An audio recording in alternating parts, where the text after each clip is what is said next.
Channel 2 News presents I Am Alaska.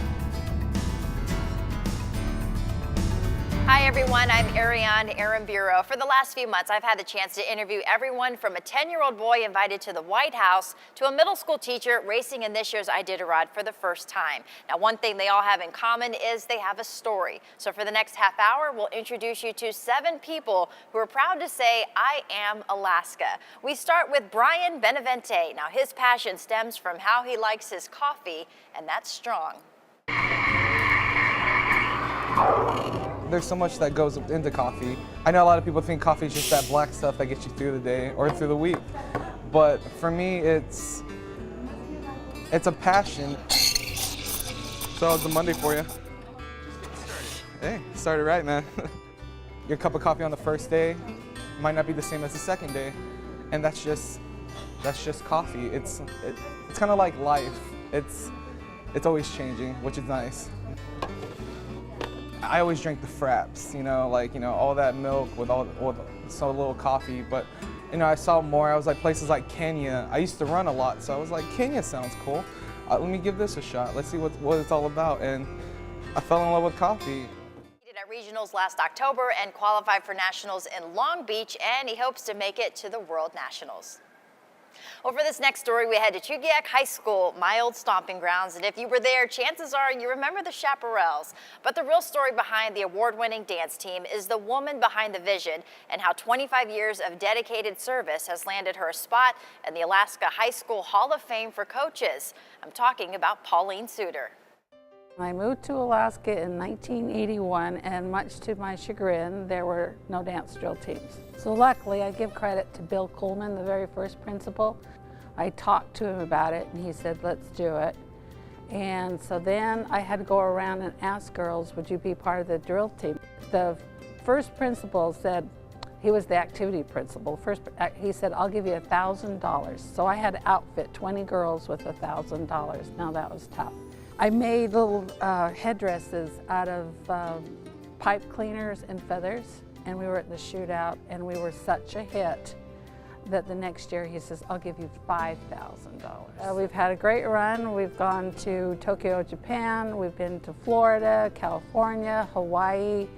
We went to Utah for a dance camp, and wherever we go, the chaparral name was heard, and then they think, Welcome back. He's only 10 years old and already has been invited to the White House. Michael Halpern went to D.C. to represent the state of Alaska for the First Lady's Healthy Lunchtime Challenge. Now, we caught up with him to see how well he knows his way around the kitchen.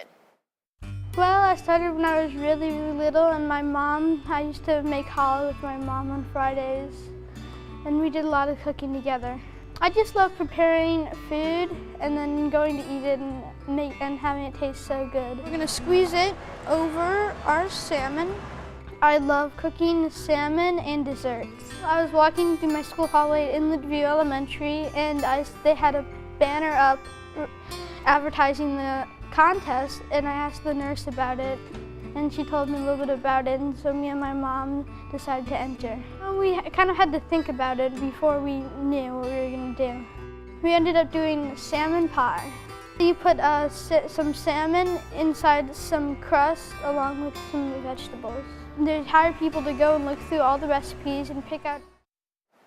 Welcome back. Philip Walters is about to embark on a journey few people can say they've done. After falling in love with Alaska more than 10 years ago, Walters is preparing to mush across the state of Alaska in this year's Iditarod sled dog race. Eric, where are you, dude? Eric! Eric! Basically, I came up to Alaska in 2002 on vacation. I grew up in Maryland. I went to the University of Georgia, came up here on a vacation with my brother, and just fell in love with the state. So I wanted to get back here. I was trying to read everything I could about Alaska. So I started reading books about Alaska, which mostly were mushing books. All right, thank you. Thanks for that.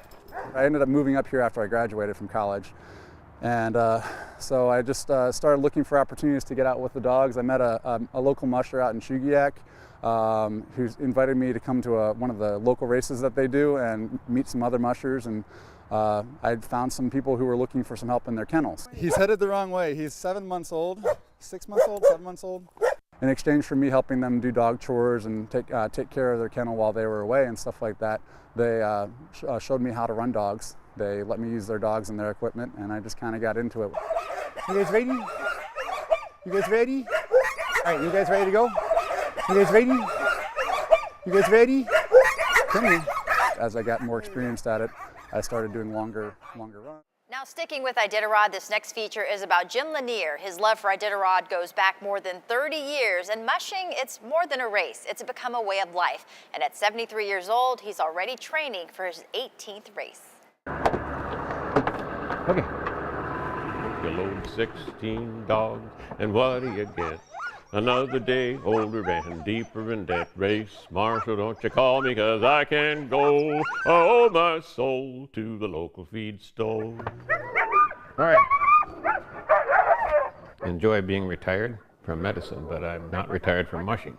In '79, I had acquired a bunch of dogs, and we were in the race, and that was my first sled dog race of any kind, and it was a real eye-opener. What do you do when a dog is in heat? Or what do you don't? You know what the dog does when the dog's in heat, but how do you manage that? What do you do when the dogs get tired? And what do you do when the dogs don't want to drink? And what do you do when they're not eating? And pretty soon you wind up with a ball of fighting, breeding, unmanageable dogs. The first race took me 24 days. Welcome back to our I Am Alaska special, finding a way to display the beauty of Kenai in a single location. It took years, but with the help of one woman, the Kenai Visitors and Cultural Center finally happened. Meet Sue Carter. I came to Anchorage in 1966. My mother was a widow and had remarried, and I came up to take her back home because I thought no one would want to live in Alaska. So here I am many, many years later. It's a wonderful place to be. I love Alaska. My husband came in 1946, so we really have roots here. And so I can't think of another place I'd rather be. I was with the Kenai Chamber, and we knew we needed to build or have some type of a facility that would show our history. Have commercial fishing. It's very different than a lot of communities. And in addition, this is where oil was first discovered in the late 1960s. One of the members of the board, and he is currently a board member as well, and I were on the Homer Electric Board of Directors, went to Great Falls, Montana, and we were taken for a reception in the Russell Museum there. And we thought, we can do this. We sold the idea to the city of Kenai, and it became a joint venture. And in doing so, the chamber then split off into two organizations because they knew it would take me some. Finally, their staggering statistics. ALS is a neuromuscular disease. 80% of people that get it die within 1 to 4 years. Now, the ALS Ice Bucket Challenge took the nation by storm and became an international phenomenon. Its goal, to raise awareness and money for research to help people with ALS. People like Don Bradford right here in Anchorage. I had taken 3 of our grandkids down to San Diego. We were out on the beach, and I noticed the bottom of my feet were hurting as I walked. And I thought, well, this is weird. And then I noticed my balance seemed to be a little strange because I was spaying my feet out. Later on in the trip, going through Legoland with them and stuff, I had to stop about every 100 yards or so. I said, whoa, I'm getting tired, I'm running out of air. What's wrong? We went to doctors up here and they couldn't find anything. We went outside to doctors, they couldn't find anything. And it kept getting worse and worse. Several of my friends had recommended I go to the Mayo Clinic, so we did. And that was February of this year. We went in and they ran a couple of tests the first day, and we met with the doctor at the end of the day, and he just looked at Judy and I and said,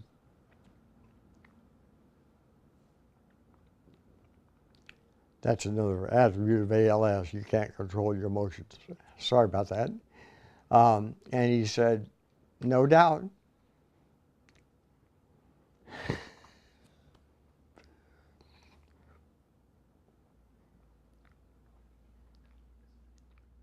He said, there's no doubt about it.